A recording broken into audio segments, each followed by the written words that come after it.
Hello बच्चों। तो एक तो बच्चों देखो अपना सितंबर से अपन ऑफलाइन क्लास भी लगाएंगे, ध्यान है ना। 1 सितंबर से ऑफलाइन भी लगेगी। ऑफलाइन क्लास जो लगती है वो आपको पता होगा, व्यास कॉलोनी में एक स्कूल है, एवीएम आदर्श विद्या मंदिर, है ना। तो एवीएम जो स्कूल है उस स्कूल कैंपस में लगती है ना। ग्राउंड फ्लोर पे नहीं, फर्स्ट फ्लोर की क्लास, ठीक है। एवीएम कैंपस में फर्स्ट फ्लोर पे मैं आपको ग्रुप के अंदर भेज दूंगा, ठीक है ना। तो 1 सितंबर से ऑफलाइन क्लास तो वहां लगेगी। जो बच्चा ऑफलाइन नहीं आएगा उसको ऑनलाइन क्लास मिलेगी मिलेगी, वो तो ठीक है ना। लेकिन अगर आप आ सकते हो तो आप आइए और क्लास ज्वाइन कीजिए, अगर आपके पेरेंट्स एग्री करते हैं तो, ठीक है ना। अगर आपके पेरेंट्स एग्री करते हैं तो आप आइए, और अगर आपके पेरेंट्स एग्री नहीं करते हैं तो फिर मत आइए बच्चे, है ना। सारा आपके पेरेंट्स पे डिपेंड करता है। ऑफलाइन क्लास बताया था ना बेटा, आदर्श विद्या मंदिर कैंपस में। मैं आपको एड्रेस सेंड कर दूंगा बाद में, ठीक है।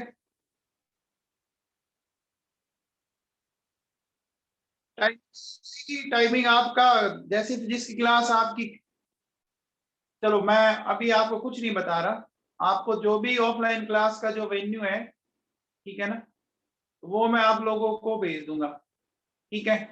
और वही क्लास ऑनलाइन चलेगी, जैसे यहाँ अभी चल रही है वैसे वो चलेगी। जो बच्चे ऑफलाइन पढ़ना चाहेंगे वो ऑफलाइन पढ़ें, और जो ऑनलाइन पढ़ना चाहते हैं वो ऑनलाइन आएगा, ठीक है।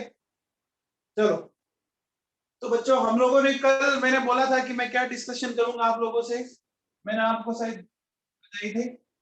उन्हीं टॉपिक को अपन करते हैं स्टार्ट, ठीक है ना। तो सब, चलो बच्चों,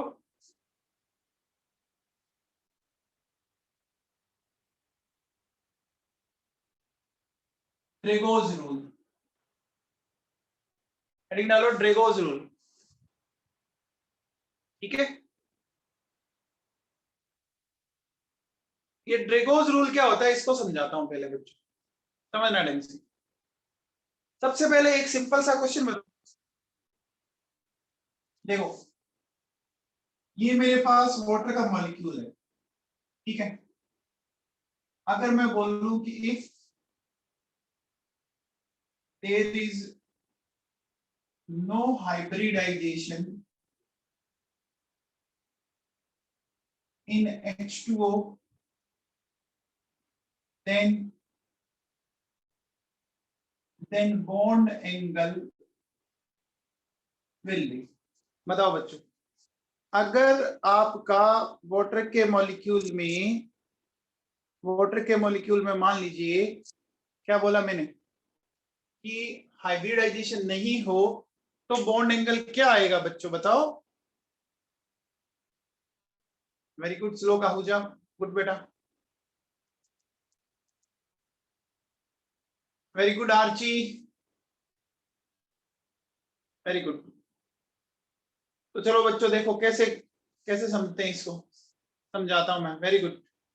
जो बच्चे 90 डिग्री आंसर दे रहे हैं उन्होंने वाकई में पढ़ाई की है, और जो बच्चे 180 डिग्री आंसर दे रहे हैं वो लोरे मार रहे हैं।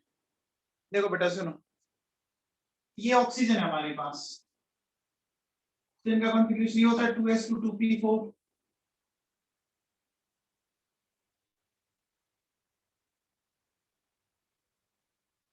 ये 2s है और ये 2p है बच्चों।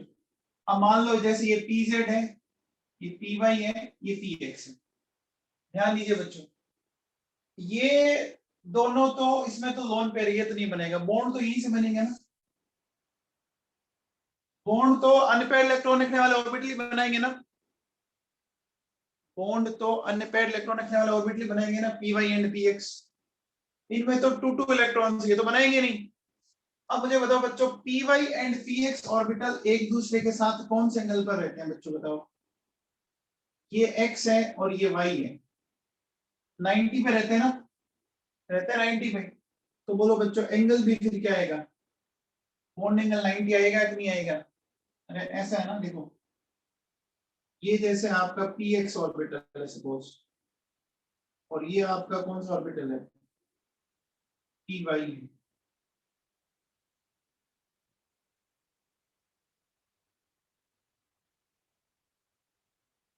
है कि नहीं। अब आप बताओ कि जब आप इनका एंगल चेक करोगे, तो एंगल चेक करो कितना आ रहा है, 90 डिग्री आ रहा है नहीं आ रहा, आ रहा है। तो बच्चों बताओ अगर वाटर में हाइब्रिडाइजेशन नहीं होता तो बॉन्ड एंगल कितना होता, 90 होता, 90 होता ना। ये पता नहीं 180 बच्चे किस सेंस में कह रहे हैं। अरे जो 180 कह रहे थे उनको समझ में आया 90 क्यों होगा, 180 तो कैसे होगा।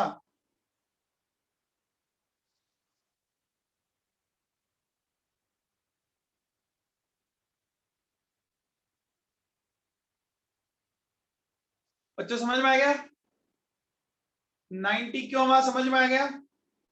तो इसका मतलब मैं उल्टा बोल सकता हूं क्या, कि अगर मान लो अगर बॉन्ड एंगल 90 डिग्री के आसपास आ रहा है इस तरह के मॉलिक्यूल में, अगर बॉन्ड एंगल 90 डिग्री के आसपास आ रहा है इसका मतलब हाइब्रिडेशन नहीं है। मैं ये भी तो कह सकता हूँ कि अगर हाइब्रिडेशन नहीं है तो बॉन्ड एंगल 90 आया, या मैं ऐसा बोलूं कि एंगल अगर 90 के आसपास है तो इसका मतलब उसमें हाइब्रिडाइजेशन नहीं है। क्या मेरी बात समझ में आई। मैं ऐसा बोल सकता हूँ ना कि राम जो है वो सीता का हस्बैंड है, ऐसा बोल सकता हूँ ना, सीता राम की वाइफ है, बात तो एक ही है। हाइब्रिडेशन नहीं है तो बॉन्ड एंगल 90 है, और बॉन्ड एंगल जब 90 है या उसके आसपास है, ठीक है। तो अब देखो बच्चों सुनो, अब बात को ध्यान से सुनना, ये तो समझ में आएगा बच्चों। इसका आंसर आया 90 डिग्री। अब देखो ये मेरे पास H2O है, H2S, H2SC, H2T, इसका बॉन्ड एंगल आता है नियर अबाउट 105, 92, 91 एंड 90। इस तरह से देखो बच्चों ये NH3 है, इसका आता है 107 डिग्री, PH3, ASS3, SBH3। यहाँ देखो ये 93, 92, 91 है बच्चों। अब जरा गौर फरमाइए, ये जो मॉलिक्यूल्स है मेरे पास, इन मॉलिक्यूल में क्या बॉन्ड एंगल अप्रोक्सीमेट 90 डिग्री के आसपास है क्या इन सब में, बताओ। याद नहीं रखना है, याद नहीं करना है ये पर्टिकुलर का कितना कितना है, याद है ना 90 डिग्री के आसपास है। तो 90 डिग्री के आसपास होने का मतलब फिर क्या हुआ, कि अपन ऐसा कह सकते हैं कि इन मॉलिक्यूल में फिर हाइब्रिडेशन है ही नहीं, इन मॉलिक्यूल में फिर हाइब्रिडाइजेशन नहीं है। क्या मेरी बात समझ में आई, जो मैं बात समझाना चाह रहा हूं मेरी बात समझ में आई। आगे क्या बच्चों, बॉन्ड एंगल 90 डिग्री के आसपास आ रहा है, वो यही तो एक्सप्लेन करना चाह रहा है कि हाइब्रिडेशन नहीं है इनके अंदर।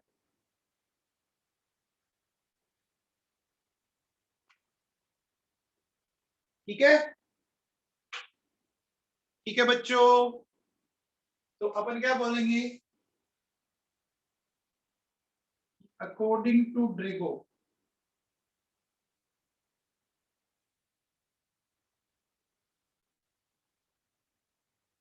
there is no hybridization in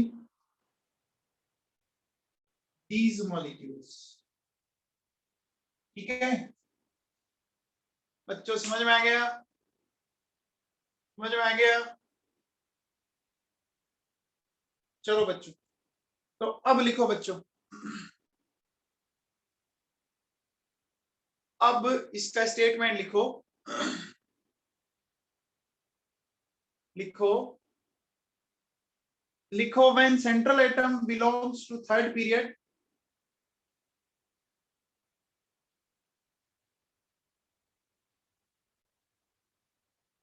when central atom belongs to third period or below third period,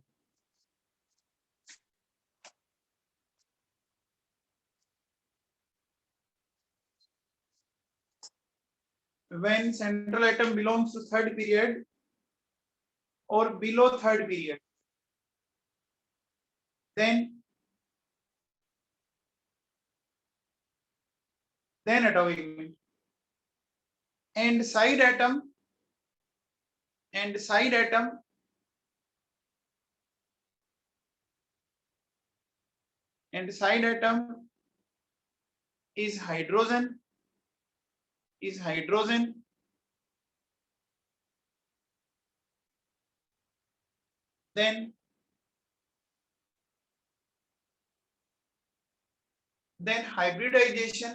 then hybridization is not possible. Hybridization is not possible. Hybridization is not possible in such molecules.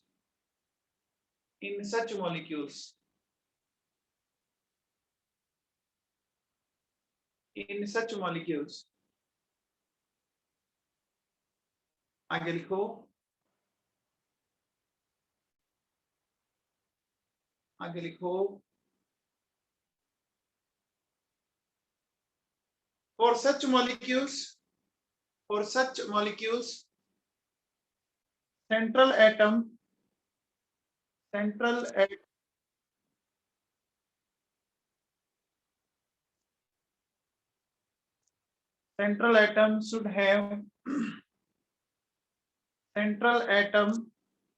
should have at least one. Central atom should have at least one lone pair. ये बड़ा important है, ये बहुत important है कि Drago rule या Drago molecule किनको बोलते हैं. ड्रेगो मॉलिक्यूल उनको बोलते हैं जिसमें सेंट्रल एटम पर कम से कम एक लोन पेयर होना बहुत जरूरी है. ठीक है ना? ठीक है बच्चों, अरे समझ में आया?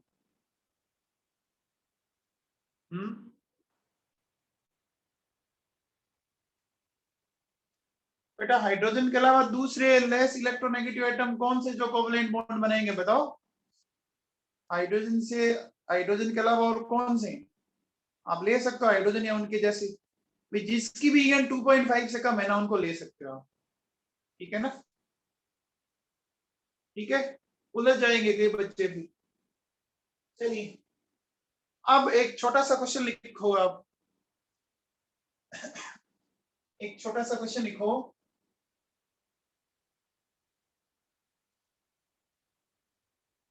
देखिए, which compound will not represent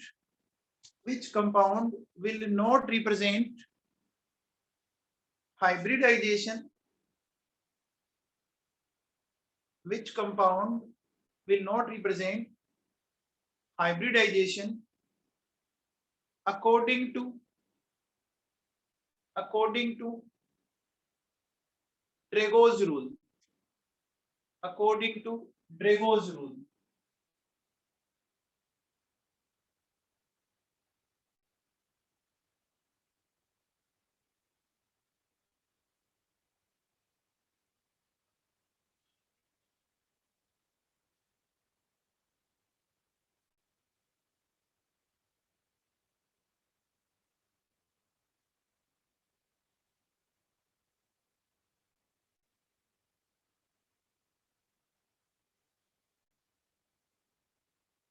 हाँ भैया, अब देखो बच्चों, ड्रेगो रूल लगाने के लिए क्या ध्यान रखना है? एक तो आपको थर्ड पीरियड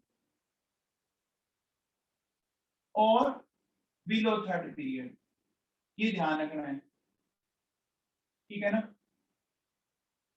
थर्ड पीरियड और बिलो थर्ड पीरियड. ठीक, और एटलीस्ट वन लोन पीरियड. तो देखो बच्चों, इसमें हाइड्रेशन, इसमें बताओ बच्चों, ए में तो होगा ना, इसमें तो कोई लोन पेयर नहीं है ना. ये तो हाइड्रेशन दिखाएगा, ये भी दिखाएगा, SiH4 भी तो दिखाएगा. अरे SiH4 भी तो दिखाएगा. देखो इनमें कोई लोन पेयर नहीं है. हाँ, ये देखो बच्चों, इनमें लोन पेयर आ गया और ये थर्ड पीरियड के भी हैं, ये तो कंफर्म है। अब देखो बच्चों, नाइट्रोजन है, ऑक्सीजन है और कार्बन है, ये तो है ही कौन से पीरियड के लिए? सेकंड पीरियड के। बोलो बच्चों, समझ में आ गया? बच्चों समझ में आया कॉन्सेप्ट? जो बच्चे ALS3 को टिक कर रहे हैं उनको समझ में आया?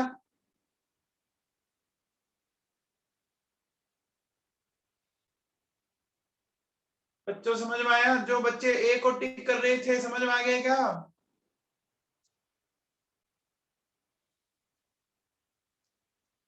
जनरली आपको ऐसे हाइड्राइड्स ही मिलेंगे, ठीक है? ये बात आप लोगों को क्लियर होगी बच्चों? ये बात आप लोगों को क्लियर होगी एकदम अच्छे से?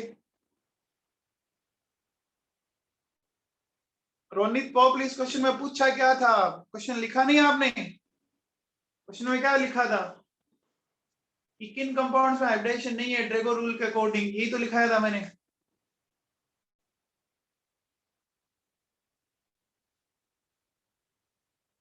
अरे पोपली, समझ में आया कि नहीं आया तेरे को?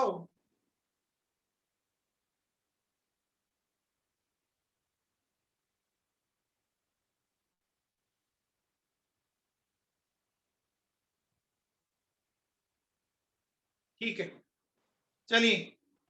अब देखो बच्चों, एक चीज समझाओ मुझे, एक चीज समझाना बच्चों।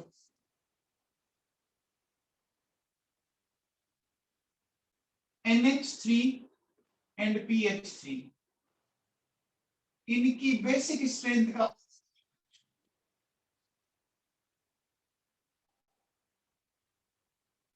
NH3 एंड PH3, इनकी बेसिक स्ट्रेंथ का ऑर्डर समझाना है मुझे। राहुल फ्लोदिया, गलत है बेटा आपका आंसर। राहुल फ्लोदिया, आंसर गलत है आपका। हाँ, very good, very good Yatharth, very good Archi, Tanisha, Livansh Bhargav, Lajvi, very good. देखो मैं अब इसको एक्सप्लेन करता हूं। आपको मैंने हाइड्राइड्स की एसिडिक स्ट्रेंथ बताई थी, याद है? मैंने हाइड्राइड्स की एसिडिक स्ट्रेंथ बताई थी, याद करो। हाइड्राइड्स की एसिडिक स्ट्रेंथ बताई थी। मैंने बोला था हाइड्राइड्स की acidic strength down the group जाने पर राइज होती है, तो एसिडिक स्ट्रेंथ बढ़ाई थी तो बेसिक स्ट्रेंथ घटाई थी, याद करो। अब उसका प्रॉपर रीजन मैं एक्सप्लेन करता हूं आपके सामने। अब उसका प्रॉपर रीजन मैं एक्सप्लेन करता हूं आपके सामने, सुनिएगा। चलिए, अब अपन प्रॉपर रीजन इसको समझते हैं कि ऐसा क्यों, आखिर ऐसा क्यों। चलो बच्चों, सबसे पहले बच्चों बताओ, ये अमोनिया का मॉलिक्यूल है मेरे पास, ठीक है? तो अमोनिया में तो हाइब्रिडेशन होगा बच्चों, अमोनिया में तो हाइब्रिडाइजेशन होगा कि नहीं होगा? अमोनिया तो वैसे ही सेकंड पीरियड का तो ड्रेगो रूल लगेगा नहीं। PH3 है बच्चों, देखो PH3 में अगर आप देखो तो अपन क्या बोलेंगे? No hybridization. क्या ये बात आपको समझ में आती है? क्या ये बात आपको समझ में आती है कि PH3 में हाइब्रिडेशन नहीं है? ये मैंने किस रूल के अकॉर्डिंग बोला?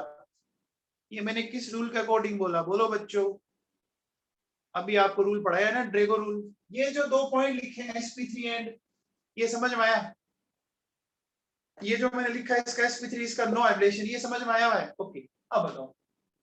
अब मैं ऐसा कह सकता हूं कि देखो बच्चों, आपका, अपन क्या कह सकते हैं, देखो, percentage s character in in lone pair containing orbital, ये बताना है बच्चों।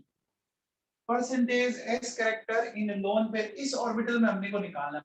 ऑर्बिटल है ना, इसमें कितने परसेंटेज s कैरेक्टर है? तो देखो बच्चों, sp3 है ना, तो 1s है, मैं कह सकता हूँ 25% हुआ, 25% हुआ percentage s character in lone pair containing orbital.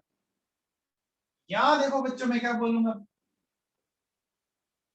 Lone pair is present in pure S orbital. Lone pair is present in pure S orbital, है कि नहीं है? Lone pair pure S orbital में है क्या? है बच्चों? यहाँ हाइब्रिडेशन नहीं है, हाइब्रिडेशन नहीं है, इसका मतलब मिक्सअप नहीं हुए ना ऑर्बिटल। हाइब्रिडेशन नहीं है तो मिक्सअप नहीं हुए ना, बोलो।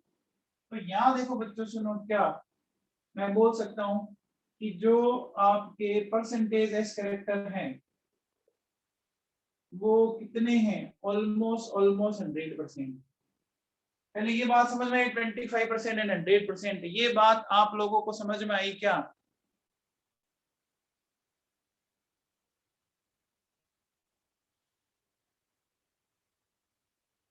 बोलो बच्चों।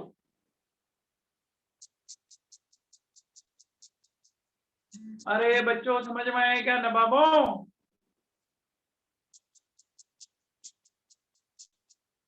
आप मुझे बताओ, कौन सा ऑर्बिटल न्यूक्लियस के सबसे ज्यादा पास होता है? कौन सा ऑर्बिटल न्यूक्लियस के ज्यादा पास होता है? S orbital. अब मुझे एक चीज समझाओ, जितने ज्यादा परसेंटेज एस, जितने ज्यादा परसेंटेज एस करेक्टर होंगे वो लोन पे उतना ही न्यूक्लियस के पास होगा, वो लोन पे उतना ही न्यूक्लियस के पास होगा। तो बताओ बच्चों, किसका लोन पेयर न्यूक्लियस के ज्यादा पास है? किसका लोन पेयर न्यूक्लियस के ज्यादा पास है? पीएच3 का या NH3 का? इसका है ना बच्चों, पीएच3 का ज्यादा है ना। तो जितना न्यूक्लियस के पास होगा, जितना न्यूक्लियस के पास होगा वो डोनेट करने देगा नहीं भैया, न्यूक्लियस उसको डोनेट करने नहीं देगा। ये बात दिमाग में बैठ गई क्या? तो आप बताओ बच्चों, more near to nucleus can not be donated easily, है ना? यहाँ क्या होगा, away from nucleus can be donated easily. तो क्या होगा ये ज्यादा बेसिक होगा, ये ज्यादा बेसिक होगा कि नहीं होगा? बच्चों समझ में आई बात? लॉजिक समझ में आएगा? अरे लॉजिक बात समझ में आई क्या? हम्म। जो बेसिक थीम है, जो बेसिक कॉन्सेप्ट समझ में आया?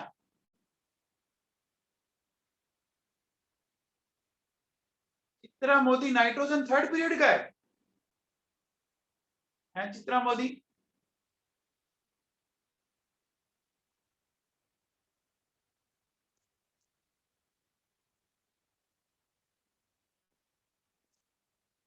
अरे नाइट्रोजन सेकंड पीरियड का है बेटा, क्या कर रही है तू?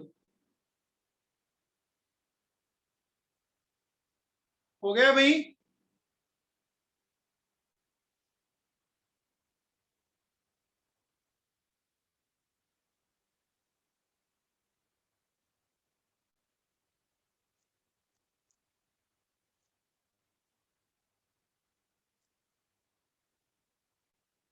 ये सारे कई बच्चे इतने बदमाश हैं, पता नहीं क्या है, किसी और के नाम से एंटर करेंगे।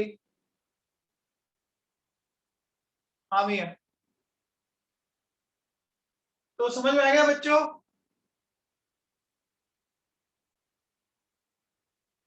चलो।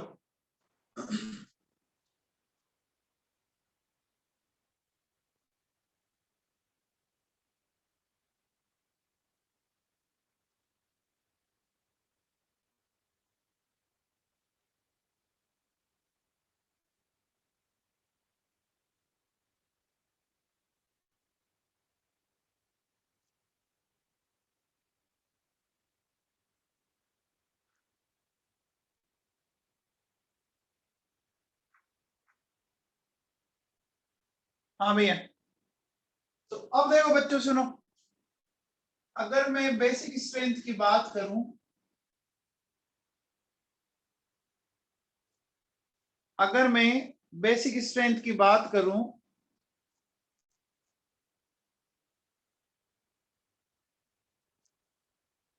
ठीक है, तो कई बच्चे आंसर वो इसलिए देते हैं, उनको लगता है ये आंसर इसलिए होना चाहिए,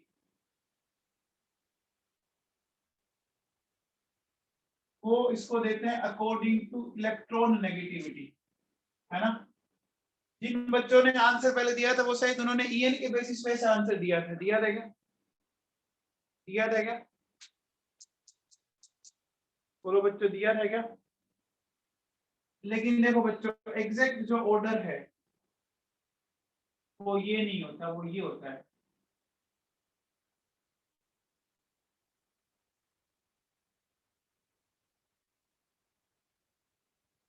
ठीक है ना, एग्जैक्ट ऑर्डर ये आता है।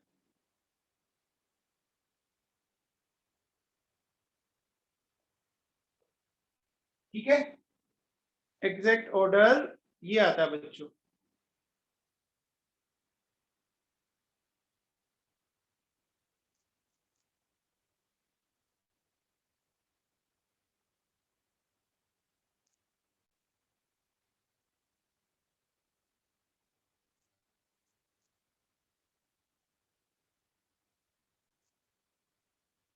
हो गया बच्चों, तो ये क्लियर है आपको कंसेप्ट, ड्रेगोस कंसेप्ट क्लियर हो गया। ठीक है, चलिए अब अपन नेक्स्ट टॉपिक लेते हैं बच्चों। हाँ, ये ड्रेगो के अकॉर्डिंग ही था, ये ड्रेगो के अकॉर्डिंग ही तो एक्सप्लेन कर रहे हैं अपन। चलिए अब अपन नेक्स्ट टॉपिक लेते हैं, dipole moment.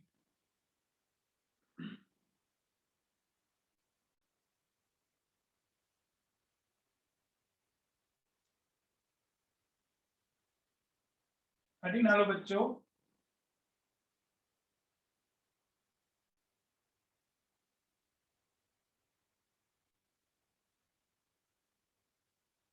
Dipole moment,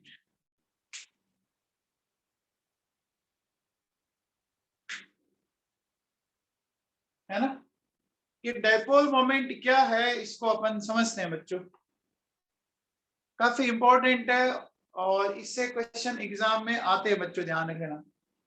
dipole moment से एग्जाम में क्वेश्चन आते रहते हैं, तो डाइपोल मोमेंट को अपन एक्सप्लेन करते हैं बेटा, क्या है इसको ढंग से।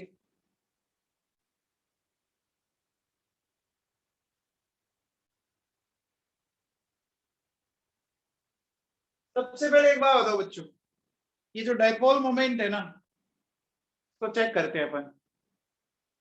ये डाइपोल मोमेंट क्या है, मैं आपको समझाने की कोशिश करता हूं आपको।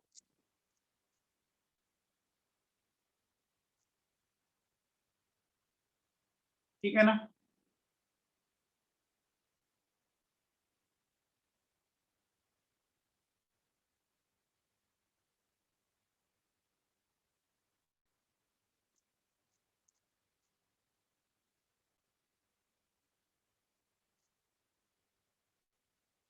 देखिए डाइपोल मोमेंट समझो। सपोज मेरे पास एक तो ये मॉलिक्यूल है, एक ये मॉलिक्यूल है, और एक ये मॉलिक्यूल है, है बच्चों।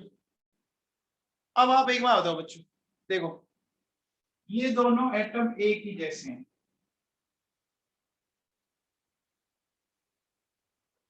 हैं,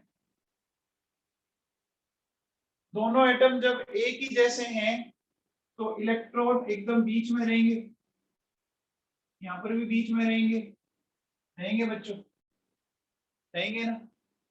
तो अगर एकदम मिड में रहेंगे यहाँ पर, इस पे पार्शियल चार्ज, कोई भी तरह का चार्ज जनरेट नहीं होगा, ये चार्ज 0 0 है। लेकिन HCl में इलेक्ट्रॉन किसकी तरफ रहेंगे बच्चों, बताओ। HCl में इलेक्ट्रॉन किधर शिफ्ट हो जाएंगे, बोलो, टुवर्ड्स क्लोरीन, इधर आ जाएंगे बच्चों। तो इस पे आएगा, देखो बच्चों, डेल्टा पॉजिटिव, इधर आएगा डेल्टा नेगेटिव, हो गया। क्या ऐसा हुआ बच्चों, ये आपको बात समझ में आई। अब एक बात हो, देखो बच्चों सुनो, देखिए बेटा, यहां बच्चों क्या है, no charge on bonded atom, ठीक है, इनको बोलते हैं अपन नॉन पोलर मॉलिक्यूल। क्या बोलते हैं? Non polar molecule. यहां देखो क्या है, चार्ज ऑन बॉन्डेड एटम्स है बच्चों, इनको अपन बोलते हैं पोलर मॉलिक्यूल्स। कैसा मॉलिक्यूल बोलते हैं? Polar molecule. अब देखो बच्चों, देखो हमने एडी क्या डाली, डाईपोल। डाई का मतलब दो, पोल का मतलब समझ रहे हो, जैसे नॉर्थ एंड साउथ पोल होता है, प्लस एंड माइनस पोल होते हैं। क्या यहाँ पे ये दो पोल जनरेट हो गए? क्या यहाँ पर दो पोल जनरेट हो गए? ठीक है। तो अब मुझे एक बात बताओ बच्चों, जैसे इसमें प्लस और माइनस डेवलप हुआ, जैसे इसमें प्लस और माइनस डेवलप हुआ, तो क्या ये कुछ आयनिक कंपाउंड जैसे लगने लग गए क्या? क्या ये कुछ आयनिक कंपाउंड जैसे लगने लग गए क्या? लगने लग गए ना। भाई आयनिक कंपाउंड में तो देखो कंप्लीट चार्ज होता है, आयनिक कंपाउंड में तो कंप्लीट चार्ज होता है, लेकिन कोवलेंट कंपाउंड में ये जो चार्ज है वो कंप्लीट तो नहीं है, वो पार्शियल चार्ज है। कंप्लीट तो नहीं है, वो पार्शियल है। कई बार ऐसा होता है ना, जैसे मान लीजिए आप क्रिकेट खेल रहे हो, ठीक है, और आपका कोई पर्टिकुलर ऐसा शॉट आप मारते हो जो सचिन तेंदुलकर की एकदम कॉपी हो। आप कोई ऐसा शॉट मार रहे हो जिसमें आप एकदम सचिन के को जैसा मार देते हो, यानी आप पार्शियली सचिन के जैसे हो आप उस पर्टिकुलर शॉट के अंदर। आप कोई बॉल फेंक रहे हो सकता है आप किसी बॉलर के सिमिलर लग रहे हो, ऐसा हो सकता है ना। तो कुछ प्रॉपर्टीज आयनिक कंपाउंड जैसी लगने लग गई, लगने लग, इसी प्रॉपर्टीज का मेजरमेंट अपन जो करते हैं ना, इसी प्रॉपर्टीज का जो मेजरमेंट वो अपन करेंगे डायपोल मोमेंट से। समझ में आ गया बच्चों? इसी प्रॉपर्टीज का जो मेजरमेंट है वो अपन करेंगे, को करेंगे अपन डायपोल मोमेंट से। तो बच्चों समझ में आया? बच्चों समझ में आया? तो लिखिए बच्चों, लिखिए, लिखिए in a covalent bond, covalent bond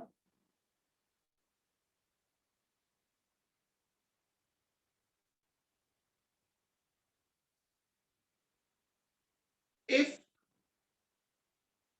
if there is if there is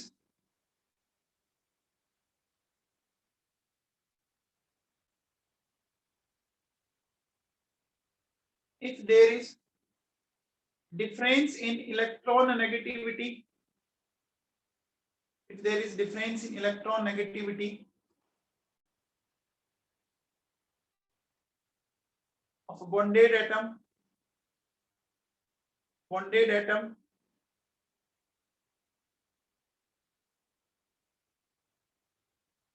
then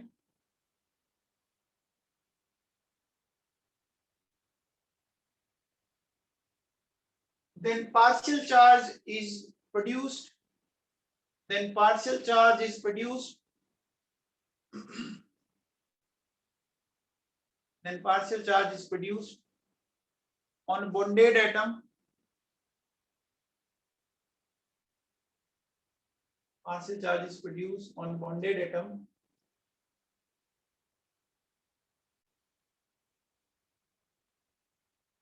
and now this bond, and now this bond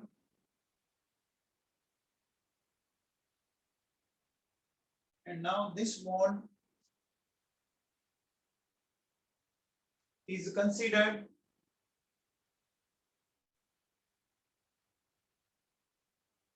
polar covalent bond, polar covalent bond,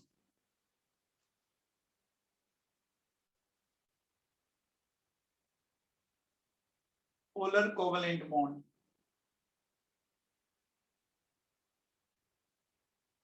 And due to polarity, and due to polarity, due to polarity. It has some ionic characters. It has some ionic characters.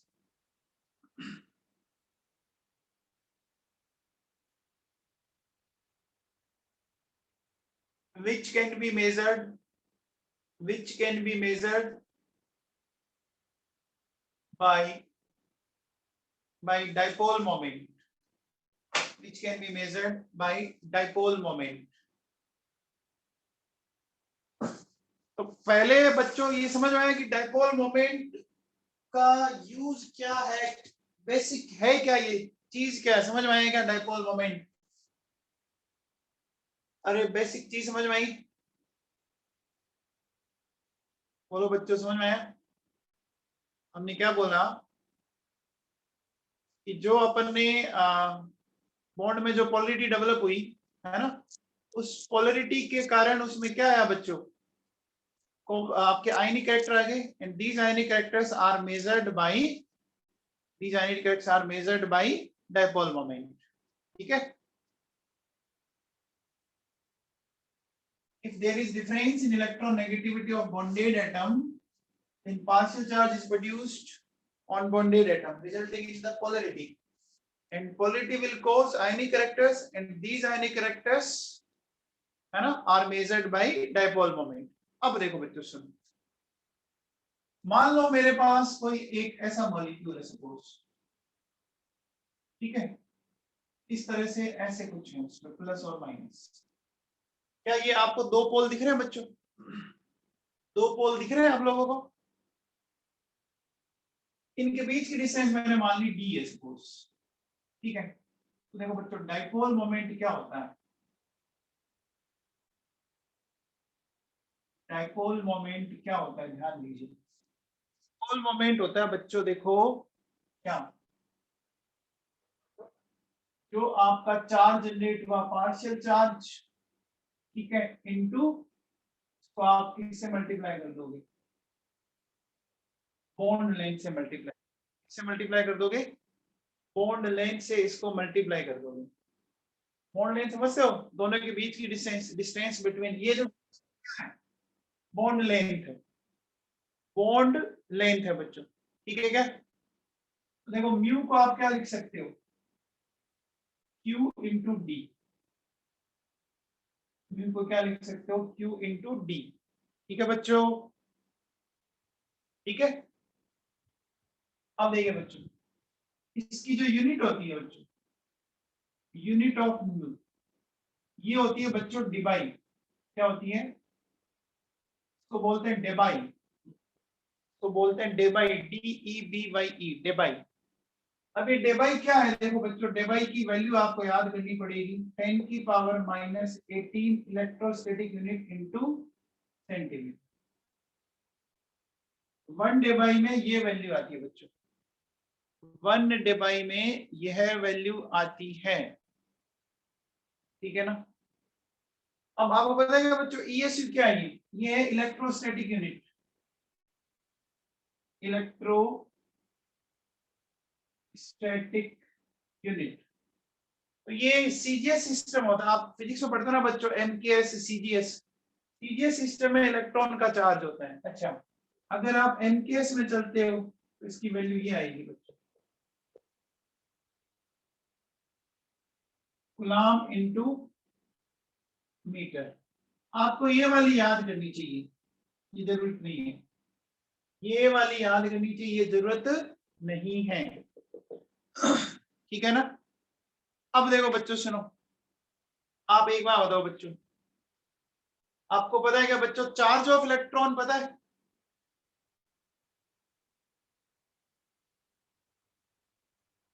Charge of electron देखो, अगर electrostatic unit में जाएं तब तो ये charge होगा, क्या होगा? 4.8 इंटू 10 की पावर -10 इलेक्ट्रोस्टैटिक यूनिट। ये याद करना आप लोगों को। एंड सेकंड आप जानते हो 1.6 इंटू 10 की पावर -19 कूलम्ब। तो यहाँ हमारा ये इलेक्ट्रोस्टैटिक यूनिट वाला काम आएगा बच्चों, इलेक्ट्रोस्टैटिक यूनिट वाला काम आएगा। यहां तक कोई डाउट है? यहां तक कोई डाउट है आप लोगों को?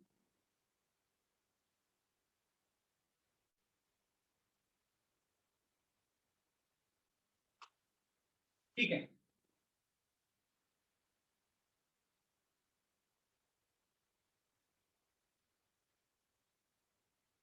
ठीक है बच्चों, आगे चलें। नोट कर लिया सबने?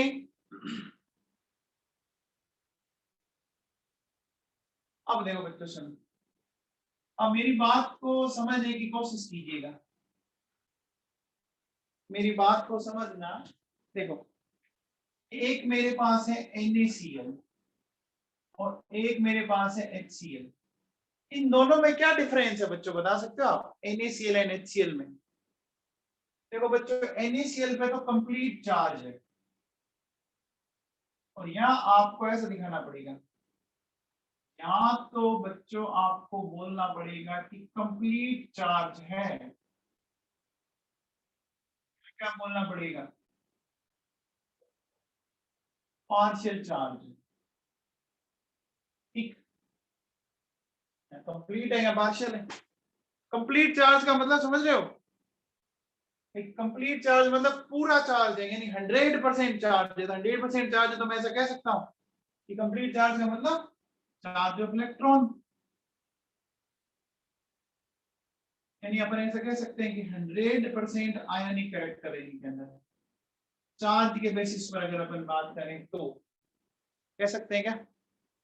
चार्ज के बेसिस पर अगर बात करें तो अपन कह सकते हैं। मेरी बात समझ में आई? आप बताओ बच्चों, आपने 100 मार्क्स का पेपर दिया, 100, आप सोचो इलेक्ट्रॉन का चार्ज होता है 1.6 इंटू 10 की पावर -19 या 4.8 इंटू 10 की पावर -10। इतने मार्क्स का पेपर दिया, इतने ही मार्क्स आ गए। ठीक है, इतने मार्क्स का पेपर दिया आप लोगों ने, देखो 4.8 इंटू 10 की पावर -10 और आपके मार्क्स भी इतने ही आए, तो बोलो बच्चों 100% आ गए क्या एक तरह से? अरे 100% आ गए, सही है ना? सही है।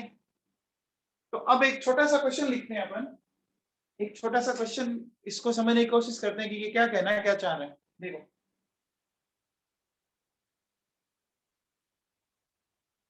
देखो समझो, मैंने बोला कि म्यू की वैल्यू है 1.2 डिवाइड, ठीक है, और डी आपको दे रखा है 1 एंगस्ट्रॉम। ठीक है, तो आपको क्या कहता है? कैलकुलेट परसेंटेज आयोनिक कैरेक्टर, ये बताना है बच्चों। तो अब बच्चों कैसे बताएंगे ये समझना है मेरी बात। सबसे पहले एक बात हो बच्चों, इस म्यू से मैं क्या फाइंड आउट कर सकता हूं? मैं, वेरी गुड राहुल, इस म्यू से मैं क्या फाइंड आउट कर सकता हूं? चार्ज फाइंड आउट कर सकता हूं क्या? देखो म्यू क्या होता है, partial charge into bond length.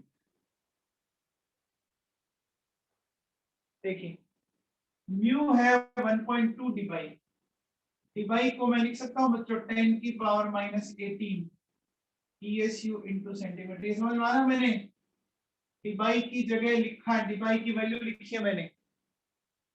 Partial charge हमें फाइंड आउट करना है, Q bond length 1 angstrom, 1 angstrom का मतलब हो गया 10 की पावर -8 सेंटीमीटर। ये हो गया? हो गया बच्चों, वेरी गुड। तो यहां से देखो बच्चों Q क्या आ जाएगा, 1.2 इंटू 10 की पावर -10 ESU चार्ज आ गया। आगे क्या इतना आगे आएगा बच्चों, बताओ? Very good Kunal Sharma, well done बेटा। तो अब बताओ कितना चार्ज आया, कितना चार्ज आया? अब बताओ, जब मेरे पास 4.8 इंटू 10 की पावर माइक्रोस्टैटिक यूनिट चार्ज होता, मैं कह सकता 100% आयनिक कैरेक्टर है, है बच्चों? तो बताओ बच्चों, जब 1 होगा तो क्या होगा?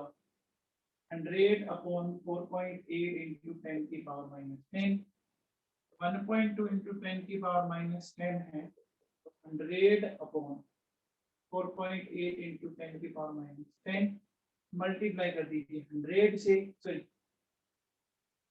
1.2 इंटू 10⁻⁻10 तो कितना परसेंट आ गया? 25% आ गया। आ गया बोलो बच्चों, आ गया क्या? तो परसेंटेज आयनिक कैरेक्टर निकालना सीखे आप, ठीक है बच्चों?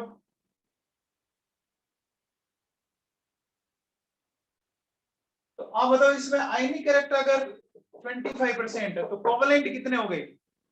आयनिक कैरेक्टर अगर इसमें 25 है तो कोवेलेंट अपना आप 75 हो गए। सोचने की बात ही नहीं है, एकदम ही सिंपल सी बात है, एकदम लल्लू सी बात बोली है मैंने।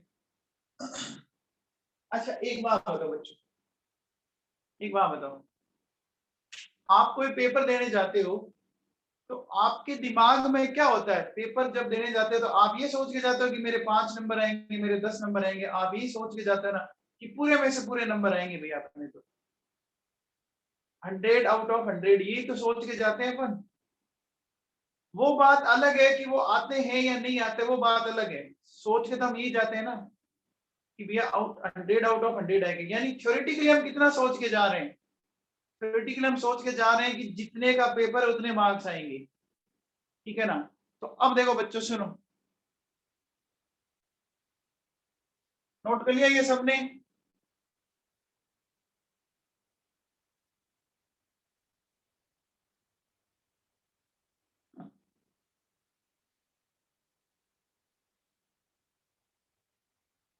तो देखो बच्चों सुनो,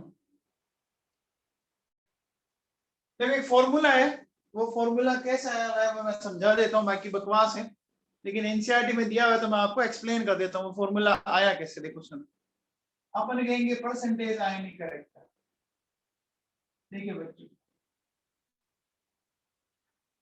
charge observed and charge theoretical into 100, ये करेंगे क्या? क्यू ऑब्जर्व्ड, क्यू मतलब चार्ज है ध्यान रखना, Q observed and Q theoretical, ठीक है? ये मैंने लिखा बच्चों, कहीं दिक्कत? थ्योरेटिकली चार्ज कितना होता है इलेक्ट्रॉन पर? थ्योरेटिकली अपन कितना चार्ज लेके चलते हैं बच्चों? अभी बताया था आपको 4.8 इंटू 10⁻⁻10 या 1.6 इंटू 10⁻⁻19, ये लेके चलते। अब एक बात बताओ बच्चों, अगर मैं इस चार्ज को,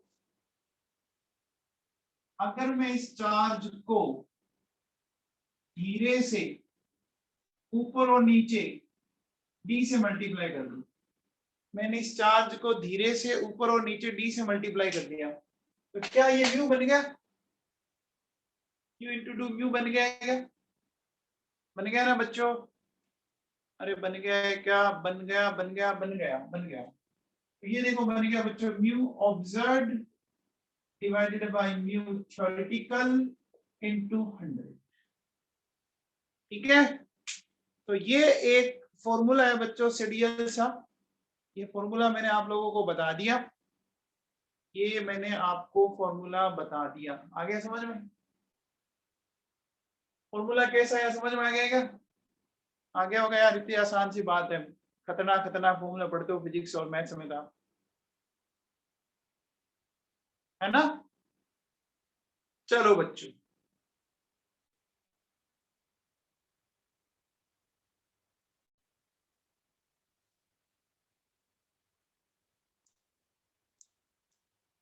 देवांश भार्गव आपकी बात समझ नहीं आई मुझे। हाँ भैया हो गया, चलिए आगे।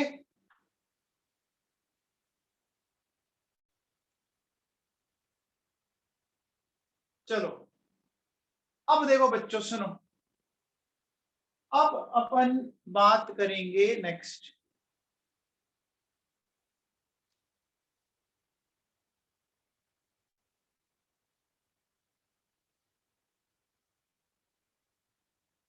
अब हेडिंग डालो, देखो बच्चों सुनो, डायपोल मोमेंट क्लियर है? डायपोल मोमेंट पहले यहाँ पे समझ में आ गया। अब देखिए बच्चों, अगली जो बात है अपन क्या कहेंगे सुनिए, कि जो आपके, देखिए देखो म्यू ऑफ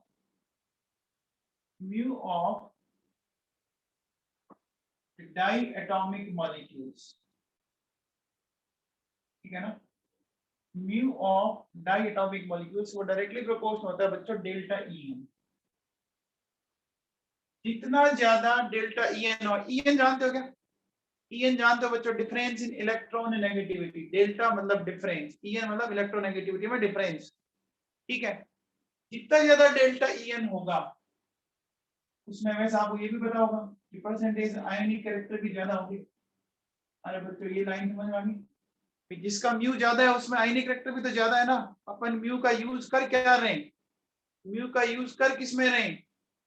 आयनिक कैरेक्टर के मेजरमेंट में कर रहे हैं ना। तो एक बात बताओ बच्चों, अगर मैं आपसे ऐसा बोलूं कि HH O2 Cl F, इन सब का म्यू जीरो आ जाएगा क्या? बताओ, इन सब का म्यू जीरो आ जाएगा क्या? बोलो बच्चों।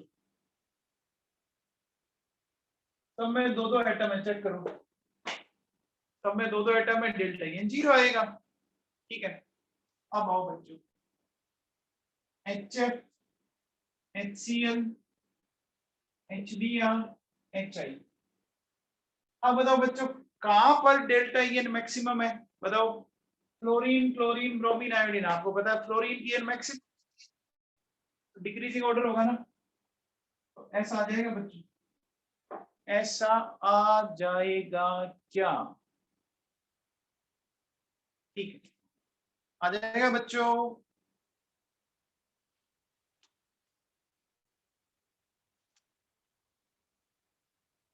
ठीक है बच्चों, अब देखो बच्चों सुनो, नोट कर लिया यहां तक? यहां तक कोई डाउट? यहां तक किसी को कोई डाउट?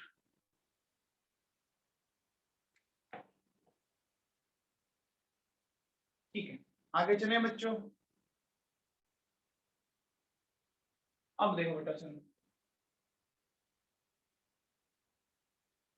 अब देखिए बच्चों, अब अपन एक बात करेंगे। देखो बच्चों, म्यू को अपन दो दो पार्ट्स में डिवाइड करेंगे। देखिए बच्चों, एक तो हमारे पास होता है बॉन्ड पेयर, एक होता है लोन पेयर। होता है क्या? ये बॉन्ड पेयर लोन पेयर नाम जानते हो? तो बॉन्ड पेयर का जो म्यू होगा ना उसको अपन बोलेंगे बॉन्ड पेयर मोमेंट, और जो लोन पेयर का जो म्यू होगा उसको बोलेंगे लोन पेयर मोमेंट, ठीक है। Bond pair moment and lone pair moment, ये बोलेंगे क्या? बोलो बच्चों।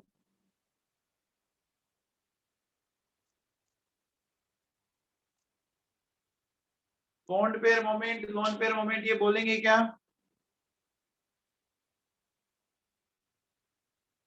अब देखो बेटा, अपन इसको डिस्कस करते हैं कि क्या कहना क्या चाह रहा है ये हमें, इसको मैं आपको एक्सप्लेन करता हूं, ठीक है ना।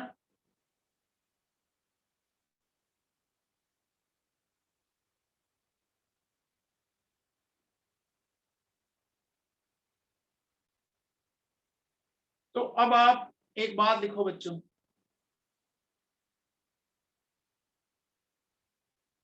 देखिए सबसे पहले आपने फिजिक्स में ऐसा कभी सिंबल लगाया होगा बच्चों किसी के ऊपर, इसका मतलब क्या होता है?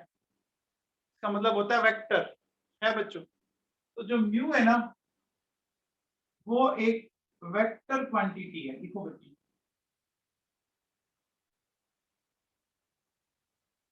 कैसी क्वांटिटी है? वेक्टर क्वांटिटी है, ठीक है ना। जिसका वो बताया हुआ बच्चों मैग्नीट्यूड और डायरेक्शन दोनों होती है ना। अब देखो बच्चों, इसकी जो डायरेक्शन है वो कहां से कहां होगी वो हमें समझना है। इसकी डायरेक्शन होगी less electron density to more electron density. किधर से किधर होगी बच्चों? Less electron density to more electron density, ठीक है ना। Less electron density to more electron density. या आप ये भी कह सकते हो प्लस से माइनस, जिधर इलेक्ट्रॉन डेंसिटी कम है वो प्लस वाला हुआ,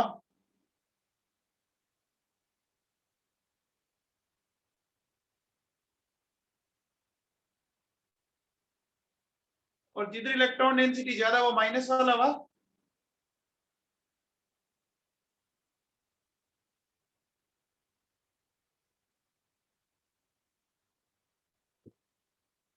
अब देखो बच्चों सुनो, जैसे सपोज मेरे पास ही है बच्चों,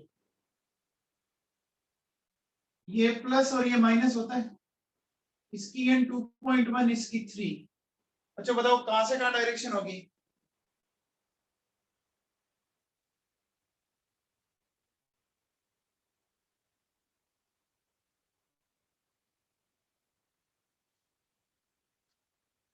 देखो इधर इलेक्ट्रॉन डेंसिटी कम है, इधर ज्यादा है, तो डायरेक्शन इधर होगी बच्चों, होगी। वेरी गुड युवराज सिंह, क्या बात है। आप बताओ, इसकी 2.5, इसकी 4, ये प्लस और ये माइनस, इसकी भी डायरेक्शन इस तरफ होगी, होगी बोलो बच्चों, कार्बन टू फ्लोरीन होगी, होगी। ये बात समझ में आएगी? अच्छा बच्चों बताओ, अगर मैं ये बोलूं कि इसकी ये है 2.1, इसकी भी ये है 2.1, तो क्या यहाँ पर आपका बॉन्ड पेयर मोमेंट आएगा क्या? दोनों की ये ऑलमोस्ट इक्वल है, तो अपन क्या बोलेंगे, यहाँ जो बॉन्ड पेयर मोमेंट है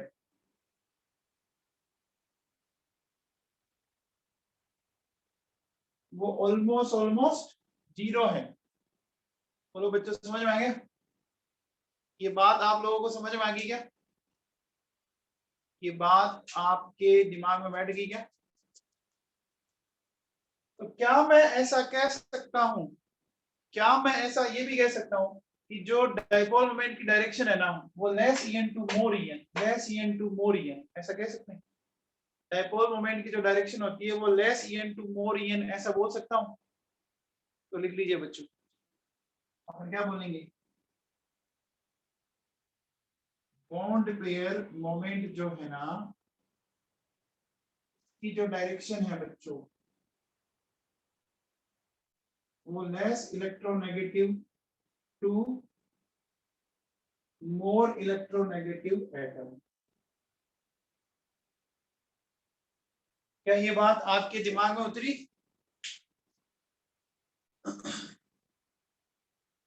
ये बात आप लोगों के दिमाग में बैठ गई अच्छे से?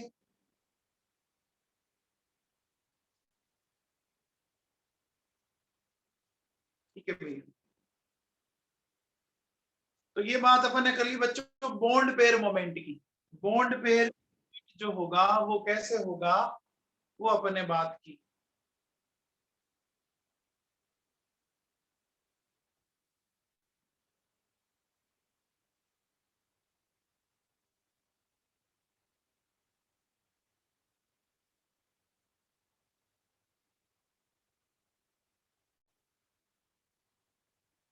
चलिए अब आप हेडिंग डालो बच्चों लोन पेयर मोमेंट, हेडिंग डालो बच्चों लोन पेयर मोमेंट।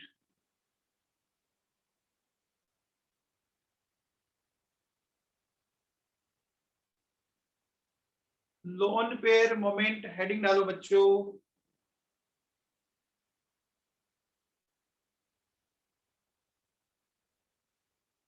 अब देखो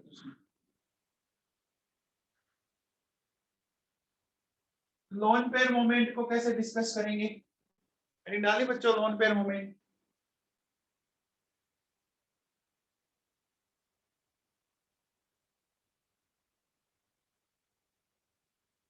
देखो हो सकता है लोन पेयर आपका प्योर एस ऑर्बिटल में हो,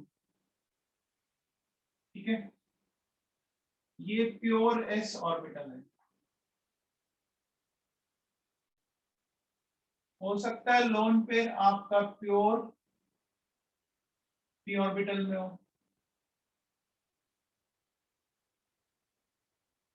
हो सकता है, और हो सकता है लोन पेयर आपका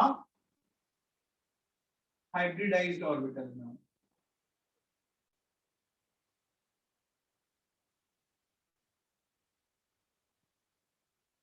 ठीक है, अब बच्चों देखो समझना, हमने क्या बोला, डायरेक्शन कहां से कहां लेते हैं, हमने क्या बोला, डायरेक्शन कहां से कहां लेते हैं, less electron density to more electron density, ये लेते क्या direction, less electron to more electron. अब देखो बच्चों सुन, जैसे मैं अगर इस तरफ डायरेक्शन हो, न्यूक्लियस, न्यूक्लियस पे तो होगी नहीं, न्यूक्लियस से आगे जाओगे तो राइज करेगी ना, न्यूक्लियस पे तो जीरो होती है। तो देखो बच्चों, जैसे इस डायरेक्शन में और इस डायरेक्शन में, ठीक है, इस डायरेक्शन में और इस डायरेक्शन में, फिर ऐसे लिया मैंने, तो एक चीज समझाओ मुझे कि यहाँ तो ये जो मैंने डायरेक्शन दिखाई है आप लोगों को, यहाँ तो नेट जीरो आ जाएगा ना, अरे नेट जीरो आ जाएगा ना अगर प्योर एस ऑर्बिटल में, तो जितना ऊपर है उतने नीचे है, कैंसिल, जितना लेफ्ट एंड राइट है कैंसिल, अपोजिट डायरेक्शन में सेम साइज है ना, अपोजिट डायरेक्शन में सेम साइज है ना। अब देखो बच्चों इसी तरह से यहाँ देखो, ये दोनों जो लोब हैं वो इक्वल साइज में, चेक करो, जितना लोब ये इसका साइज है उतना उतना इसका साइज है, दोनों लोब इक्वल साइज के हैं, तो इसका भी डाइपोल मोमेंट जीरो आएगा ना, दोनों एक दूसरे क्या कर देंगे, कैंसिलेशन कर देंगे ना, कैंसिल आउट कर देंगे। लेकिन देखो बच्चों यहां देखो सुनो,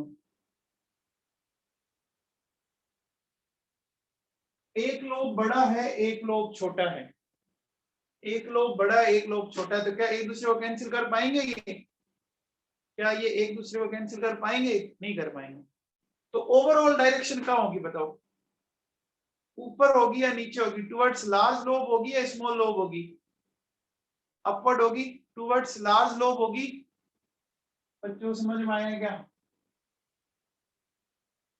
ये बात आप लोगों को समझ में आई, मैं क्या समझाना चाह रहा था। अगर आपका लोन पेयर प्योर एस या प्योर पी ऑर्बिटल में है तो उसका डाइपोल मोमेंट जीरो आएगा, बोलो बच्चों, आएगा ना, क्यों आएगा, क्योंकि pure S and pure P orbital जो होते हैं वो सिमेट्रिकल होते हैं, है ना, तो अपोजिट डायरेक्शन में क्या कर देंगे, एक दूसरे को कैंसिलेशन हो जाएगा ना, कैंसिलेशन हो जाएगा ना। लेकिन अगर वो हाइब्रिडाइज ऑर्बिटल में तो कैंसिल नहीं होगा, अगर वो हाइब्रिडाइज ऑर्बिटल में तो वो कैंसिल नहीं होगा। ये बात आपको समझ में आती है, तो लिखो बच्चों, लिखिए, लिखिए pure S orbital, pure S orbital is spherically symmetrical, is spherically symmetrical, while in pure p orbital, while in pure p orbital both lobes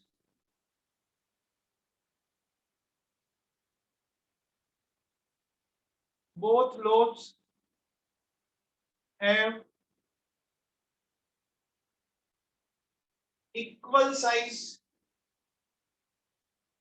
in opposite direction, equal size in opposite direction,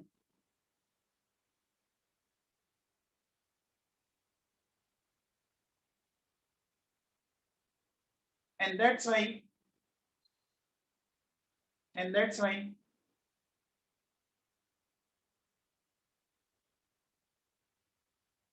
lone pair moment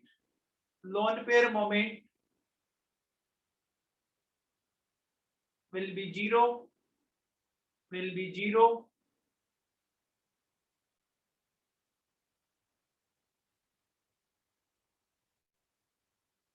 when a lone pair is present in, when a lone pair is present in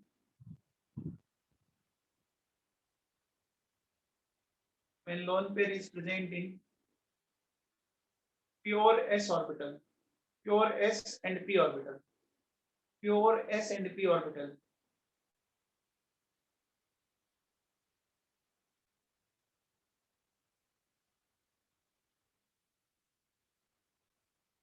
आगे लिखो, in hybridised orbitals, in hybridised orbitals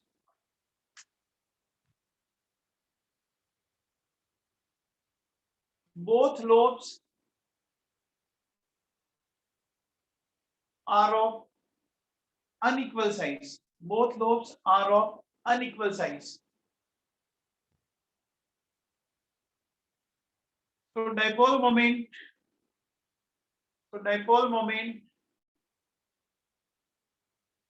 will not be zero, dipole moment will not be zero, dipole moment will not be zero, and its direction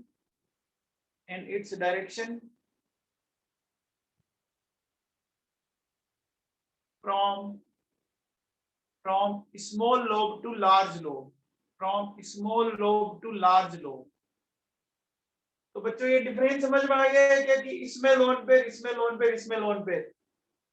अरे समझ में आ गया क्या? बोलो कि कौन सा लोन पेयर आपको मोमेंट देगा, कौन सा नहीं देगा। ठीक है, किसी को डाउट है तो बोल जाओ। हाँ भैया। अब एक बात लिखो बच्चों, देखो भैया, lone pair moment is more effective than bond pair moment, lone pair moment is more effective than bond pair moment।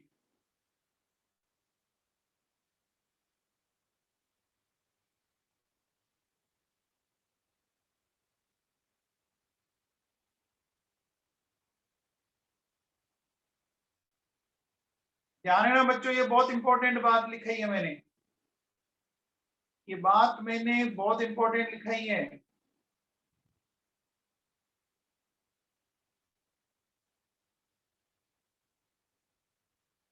आगे लिखो,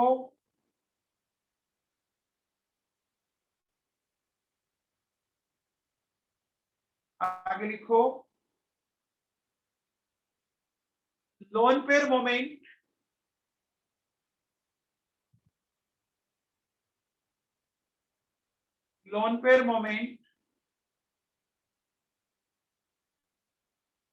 directly proportional to lone pair moment directly proportional to percentage s character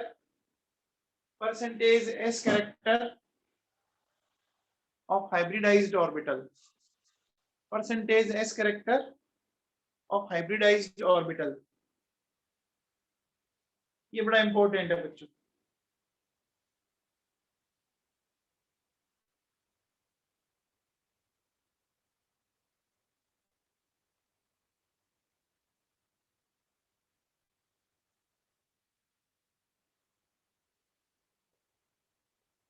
देखो, जैसे मैं अगर आपसे बात करूं sp, sp2 and sp3, तो परसेंटेज एस कैरेक्टर किसमें ज्यादा होते हैं? परसेंटेज एस कैरेक्टर किसमें ज्यादा होते हैं? ठीक है, हो गया बच्चों। चलिए अब देखो बच्चों, सुनो,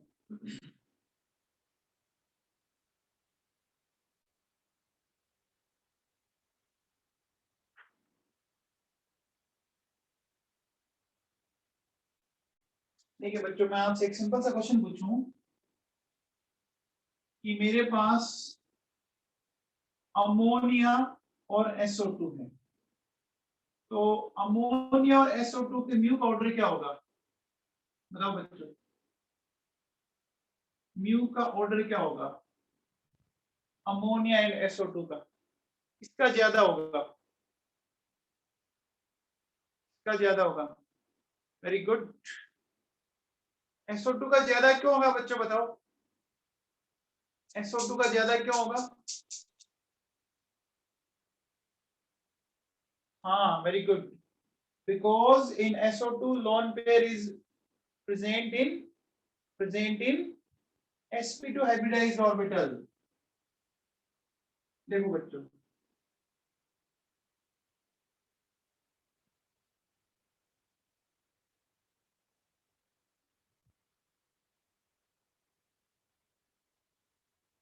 ये देखिए बच्चों, ये कुछ इस तरह से है बेटा, है। तो यहां से आप बात देखिए बच्चों, देखो ये जो लोन पेयर है वो है लोन पेयर इन sp3 ऑर्बिटल, और यहाँ किसमें? लोन पेयर इन sp2 ऑर्बिटल है बच्चों। तो समझ में आ गया? अभी मैंने बताया था sp2 और sp3 किसका ज्यादा होगा? sp2 का ज्यादा होगा क्या? बोलो बच्चों। देखो बेटा, मैं फिर आपसे कह रहा हूं कि जो बच्चा इस चैप्टर को लाइटली ले रहा है, जो इस चैप्टर को एकदम कैजुअली ले रहा है ना, उसको आगे 12th में बहुत बड़ी दिक्कत आएगी। 12th क्या, 11th में दिक्कत आएगी। 12th तो बहुत दूर की बात है, दिल्ली अभी बहुत दूर है। लेकिन जो बच्चा इस चैप्टर को बहुत अच्छे से करेगा, उसको बहुत ही इंटरेस्ट आएगा आगे चैप्टर के अंदर, ये सारी चीजें यूज आएगी। अब वो आप पे डिपेंड करता है। हाँ भैया, आगे चलें बच्चों, आगे चलें। देखो बच्चों, इस चैप्टर को खत्म होने में अभी भी कम से कम 8 से 10 लेक्चर और लगेंगे। इस चैप्टर को खत्म करने में अभी भी 8 से 10 लेक्चर लगेंगे, क्योंकि ये चैप्टर बहुत बड़ा है। चैप्टर बहुत बड़ा है और बहुत ज्यादा इंपॉर्टेंट है। इसको आपने अगर ढंग से कर लिया तो आपको बहुत ज्यादा बेनिफिट होगा। चलिए, अब देखो बच्चों, बात करते हैं।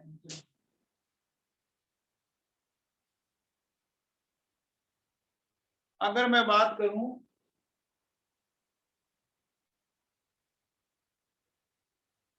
Poly atomic molecules,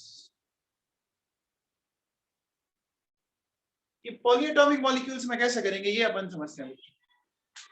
poly atomic का मतलब जिसमें एटम्स के नंबर, जो बॉन्ड्स है वो एक से ज्यादा हो।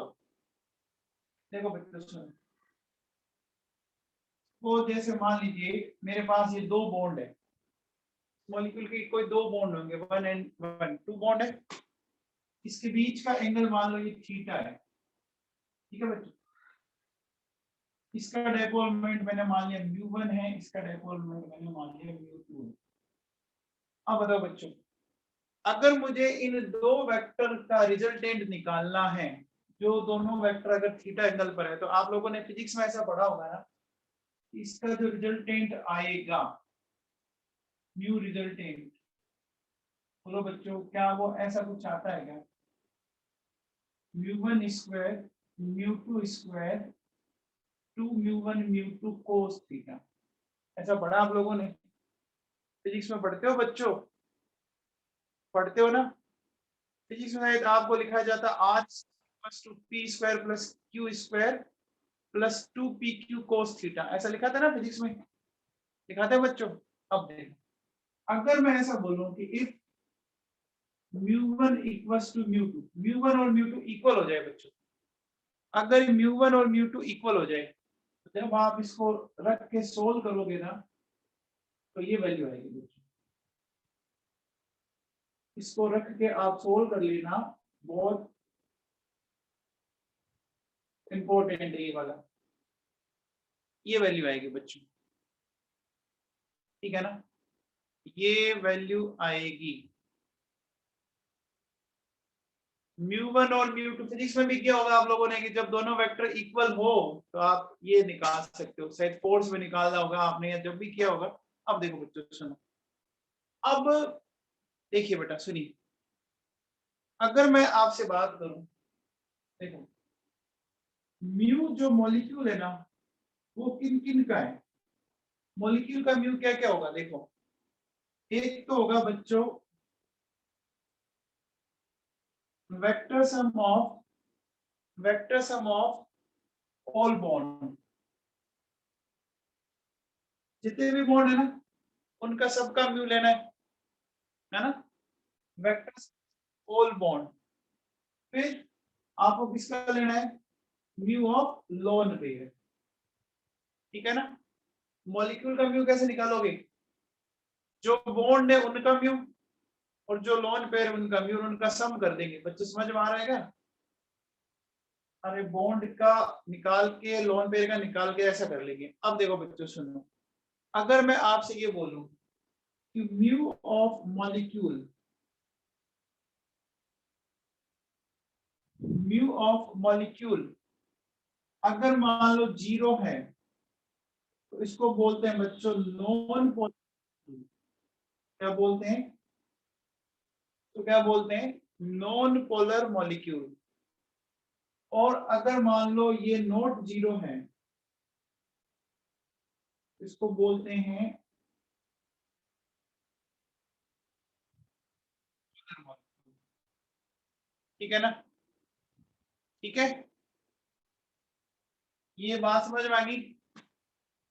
अब देखिए बच्चों, अगर आपको बॉन्ड की पोलरिटी देखनी है, पोलरिटी ऑफ बॉन्ड, वो होगी directly proportional to delta E N.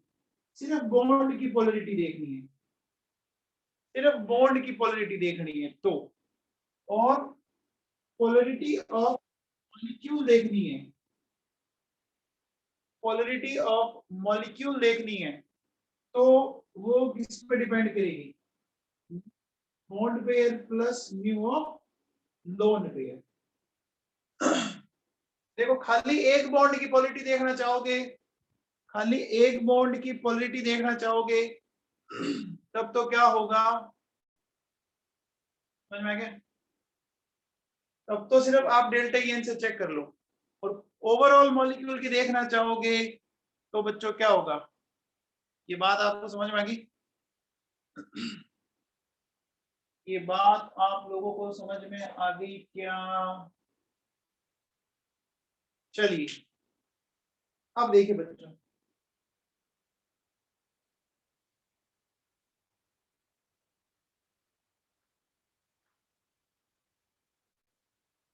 Note कर लिया सबने ये?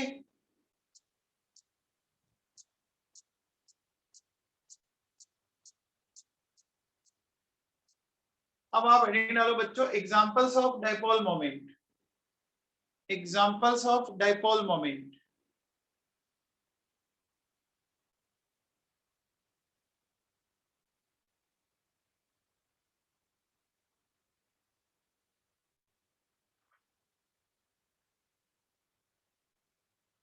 चलिए बच्चों,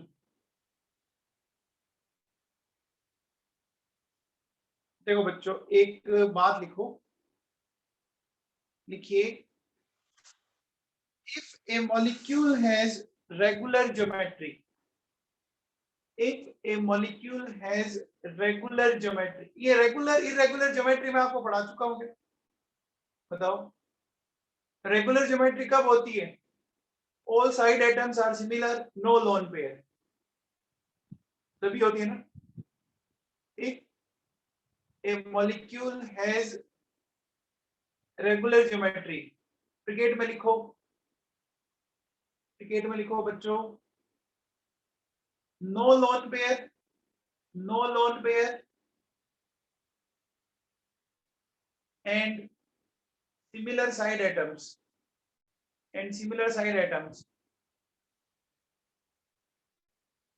then dipole moment, then dipole moment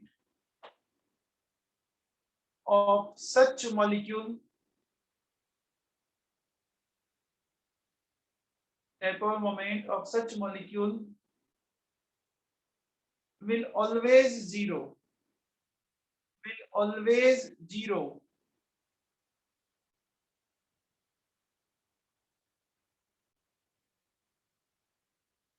will always zero आगे लिखो, if molecule has irregular geometry, if molecule has irregular geometry,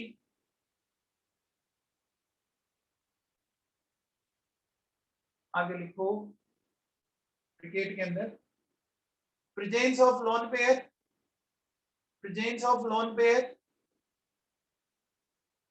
presence of lone pair and similar atoms and side atoms are not similar, and side atoms are not similar.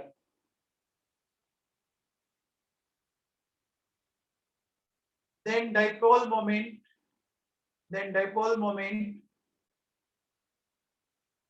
of such molecules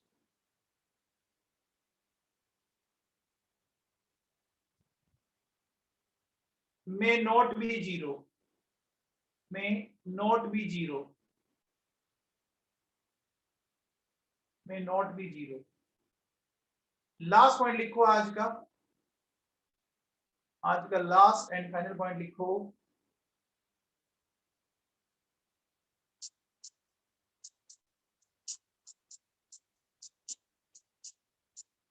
ठीक है भैया। if two lone pairs are present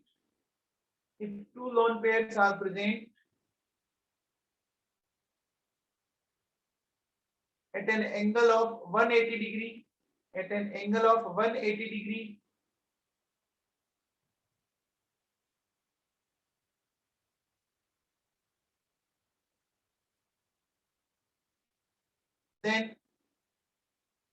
then lone pair moment